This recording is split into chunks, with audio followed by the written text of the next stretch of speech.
Salut les amis, aujourd'hui on est avec la team. La team. Ouais, aujourd'hui on va réaliser. Pourquoi j'ai l'air aussi petite? Parce que tu es petite. Tu vois? Aujourd'hui on va réaliser en fait. On va réaliser quoi, Olivia? Quoi? Ouais, les grues. Les grues, le challenge. Sauter au bois. Ouais. Comme vous pouvez le constater les amis, voici l'entrepôt dans lequel va se dérouler le challenge bois.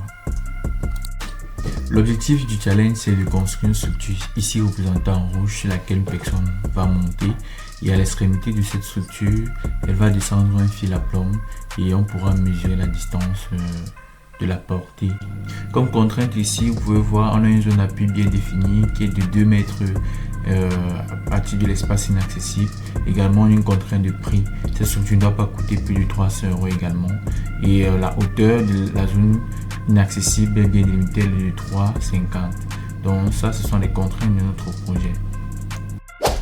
Pour notre structure, ici il s'agit d'une vue en profil. Notre structure, on s'est inspiré d'un modèle grue conventionnel d'une structure en treillis, et les parties en bleu représentent les parties tendues, c'est-à-dire les membres tendus de notre structure, et en rouge les parties comprimées. Donc on va incliner cette structure ici, comme vous pouvez le voir, ça c'est une coupe avec, on va faire une symétrie. En inclinaison, on va incliner ce profil d'un angle d'environ 23 degrés.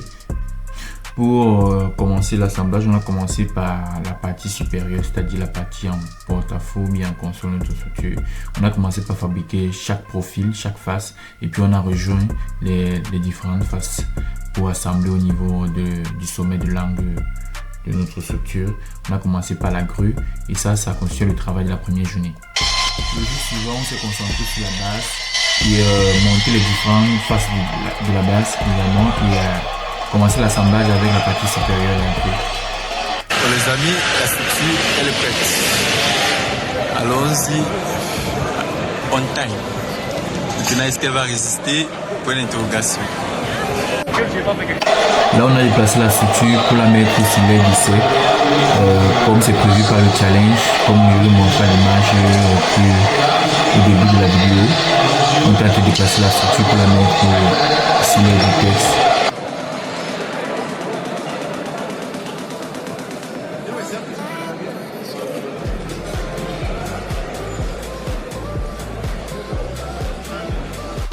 Là, nous sommes en phase d'essai, comme vous pouvez le constater. Tous les membres de l'équipe sont en arrière de la structure pour l'empêcher de basculer. Parce que dans le dimensionnement, c'était prévu en fait notre poids doit pouvoir balancer le moment qui va être créé par la personne qui va grimper pour aller à l'extrémité, s'asseoir, puis descendre le fil à plomb.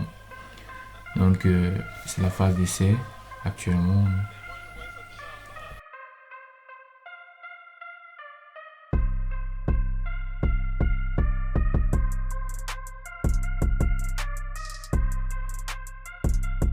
Là, la grimpeuse a débuté son ascension sur la grue, et on a eu un petit souci avec une démarche provisoire. On peut le voir, c'était un peu chaud, mais on a eu plus de peur que de mal. Après ça, c'était plus facile, et comme vous pouvez le voir, elle va essayer de se déplacer sur les membres inférieurs parce que on a dimensionné de telle sorte que ses appuis ou bien la charge soit appliquée à ces nœuds là. Elle se déplace comme ça. C'est vrai que dès le départ c'était prévu que le déplacement se fait nœud à nœud, mais bon voilà, c'est pas facile. Il y a le métal à l'extrémité, il n'y a pas eu trop de problèmes et c'était facile comme ça.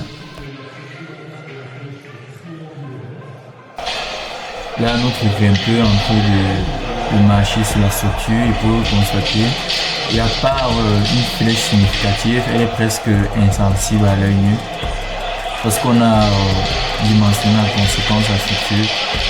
Et à un moment donné, je me suis dit qu'on aurait pu vraiment essayer de remonter encore plus parce que ça avait l'air de bien tenir, et il n'y a pas eu de soucis de stabilité transversale également, pas de renversement, pas de basculement.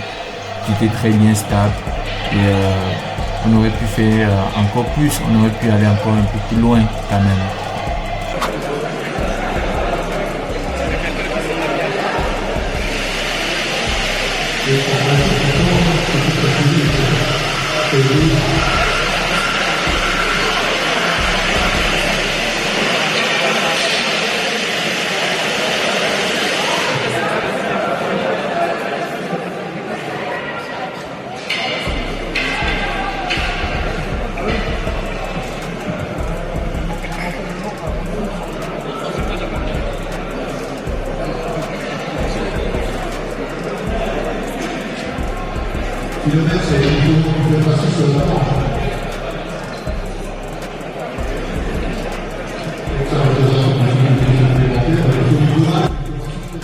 Notre grimpeuse est arrivée au bout, à l'extrémité, et puis elle fait descendre le fil à plomb.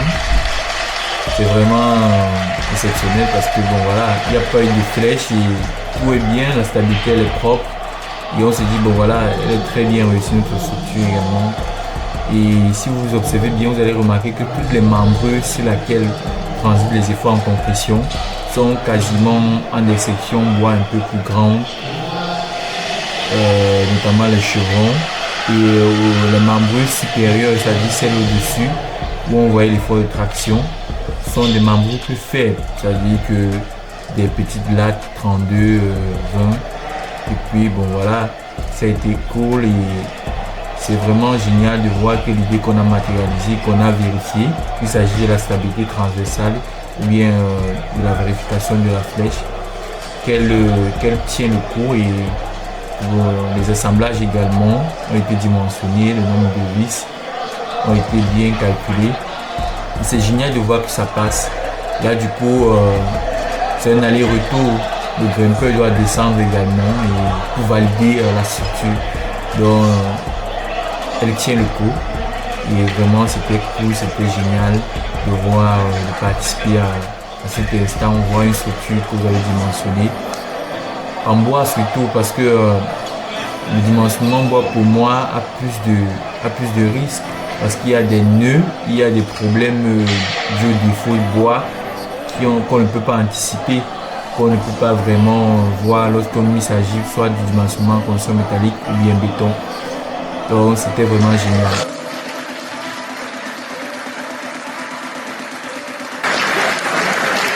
Pour ceux qui me cherchent là depuis, je suis juste là.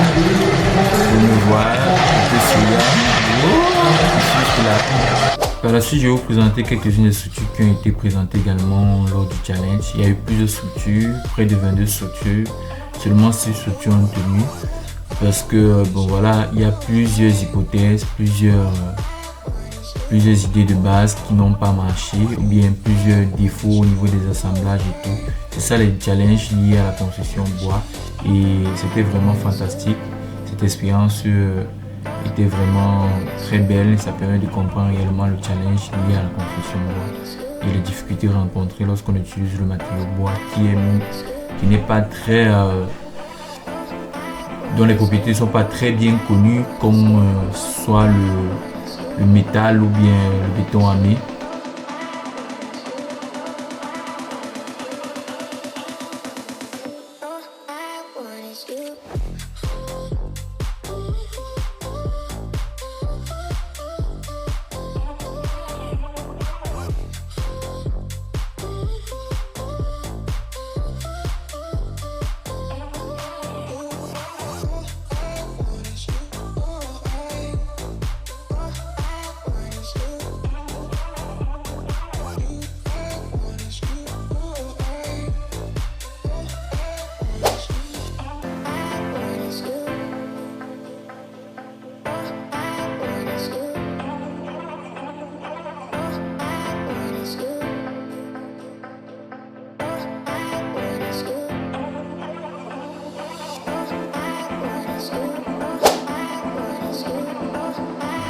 Comme vous le voir là, c'est la structure qui a remporté le concours. Vraiment, je dois vous avouer qu'au début, je ne croyais pas que ça pouvait passer surtout avec la base et tout. Je ne sais pas trop comment ils ont fait pour modéliser et comprendre le système.